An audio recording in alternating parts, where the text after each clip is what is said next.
Welcome back. Continuing the news. The two Calabar athletes at the center of assault claims involving a teacher at the school have finally broken their silence. The athletes, Christopher Taylor and DeJour Russell, through their attorney, Christopher Townsend, denied the allegations that they assaulted head of the physics department, Sanjay Shaw, in December last year. TVJ's Anthony Lugg has that story.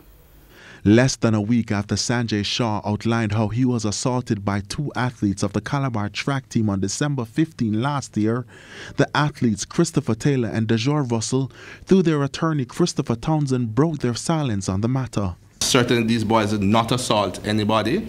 It has been bandied about, but from my instructions, no assault occurred.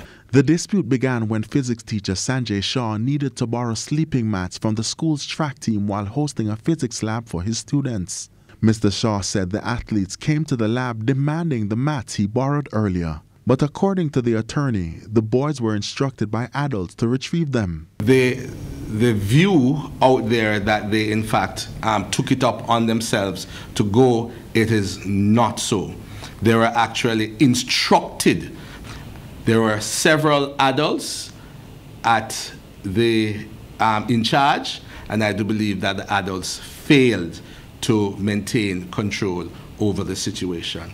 So, with the teacher alleging that they assaulted him and the boys denying it, the question being asked is what led to the aggression inside the physics lab? It would have appeared from what we have seen that the physics camp, who felt that they were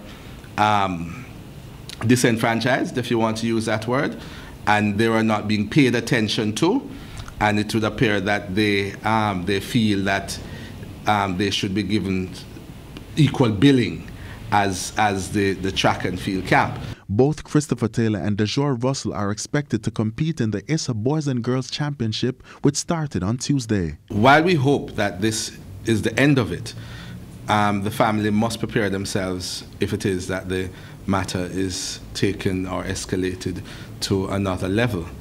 And to this end, we are indeed ready. They are not only winners on the track, but they're winners off the track. Anthony Lugg, TVJ News.